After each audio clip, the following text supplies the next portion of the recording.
The night she knocked for help, and nobody answered. It was a cold Friday night in the small town of Redmond Falls, a quiet community tucked deep in the pine forests of northern Oregon. The kind of town where the streets emptied by 9 p.m., where porch lights glowed like fading lanterns, and where everyone believed danger lived somewhere else. But on the night of November 14th, 2019, danger walked straight into their neighborhood and knocked on several doors. Her name was Emily Harper, 27 years old, a nursing student at the nearby community college. Friends described her as soft-spoken, hardworking, and unfailingly kind. She rented a small apartment on Willow Creek Road, a sleepy residential street lined with identical wooden houses and mailbox clusters that hadn't been replaced since the 80s. She was the kind of person who never imagined herself at the center of anything dark. That night, she left her night class at 9:04 p.m., as she always did. The security cameras caught her stepping into the dimly lit parking lot, adjusting the strap of her backpack, and unlocking her old Honda Civic.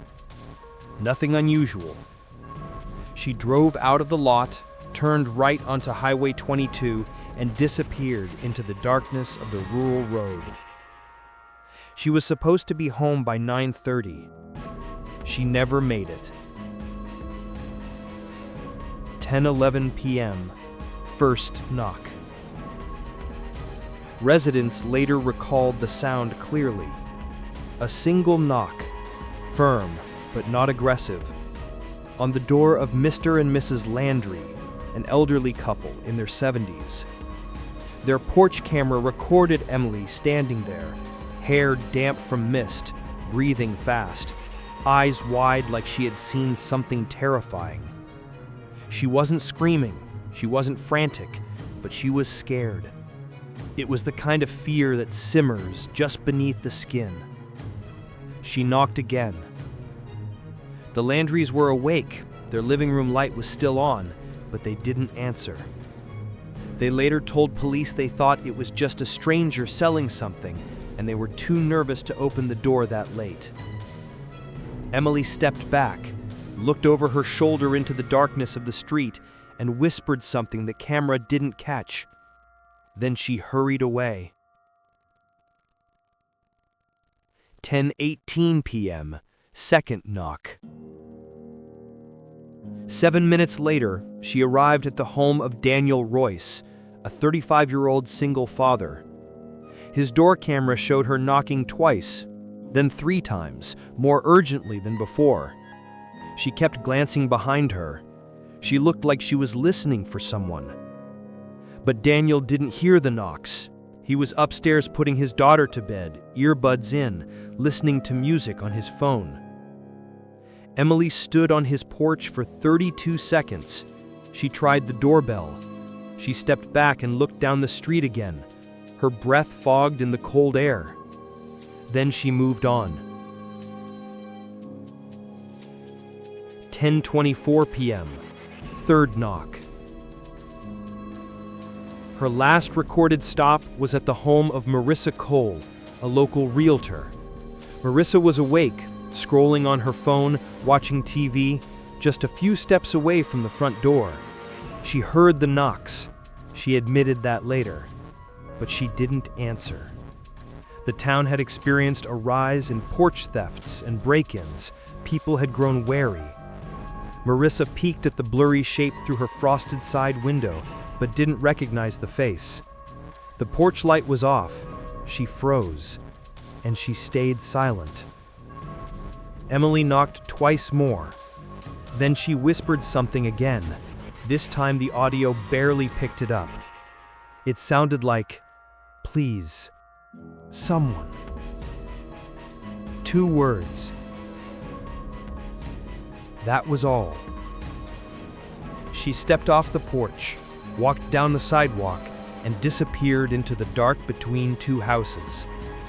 That was the last time she was seen alive. The abandoned car.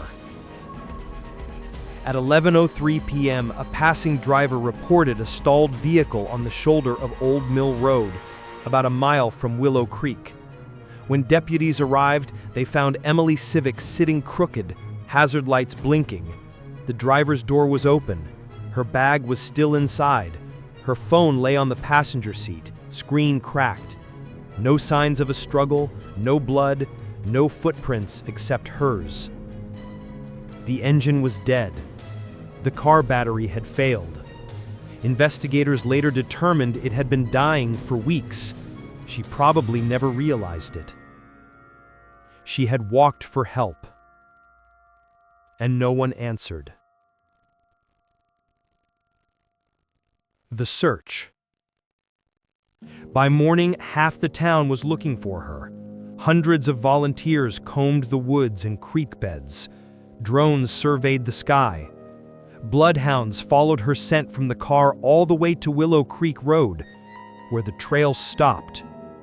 Dead. Gone. Like she vanished in mid-step. Officers reviewed security footage from the houses she visited.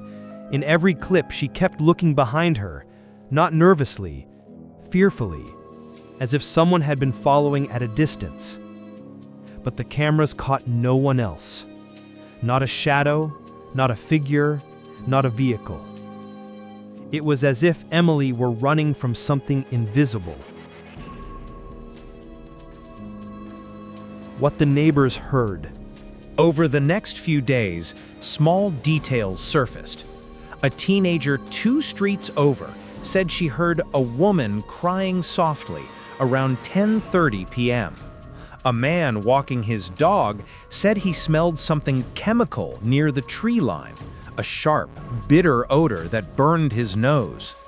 One woman insisted she saw a tall man in a dark hooded jacket standing under a street lamp around the same time, though the footage never confirmed it. But the strangest testimony came from Mr. Landry, the first house Emily had knocked on. He claimed that hours after ignoring her, he woke up around 2 a.m. and went to the front porch to check the camera, and he swore he saw something move across the street. Something tall, something slow, something not quite human. He described it as a person walking as if their joints didn't work right. His wife said he imagined it. The police dismissed it, but he repeated it every time. It wasn't walking like a man. The final clue. 3 days after Emily vanished, a trail runner found a piece of fabric near the old quarry, 2 miles from Willow Creek Road. It was part of Emily's jacket. Nearby, under a fallen log, search teams found a single shoe print, not Emily's, but a man's, size 12, heavy, deep in the mud. And right beside it, as if deliberately placed there, was an old rusty wrench. Police tested it. Emily's blood was not on it. Nobody's was. But the wrench was unusual, the kind used for industrial equipment that didn't exist anywhere near town, as if it had been brought from somewhere else. The shoe print was the last physical sign of the person investigators believed had been following her. What happened to Emily Harper? Her body was never found. Her case remains open. Every November, the local paper revisits the story, reminding residents of the night she begged for help and no one answered. Over time, the town changed its habits. More people answer the door, more porch lights stay on, more neighbors watch for one another. And Willow Creek Road is no longer quiet at night. People swear they hear knocking, soft, hesitant, desperate, drifting down the street long after midnight. Some say it's just wind against old wooden frames. Others say it's guilt. But some believe that Emily Harper still walks that road, replaying her final hour, looking for someone, anyone, willing to open their door. Subscribe to our channel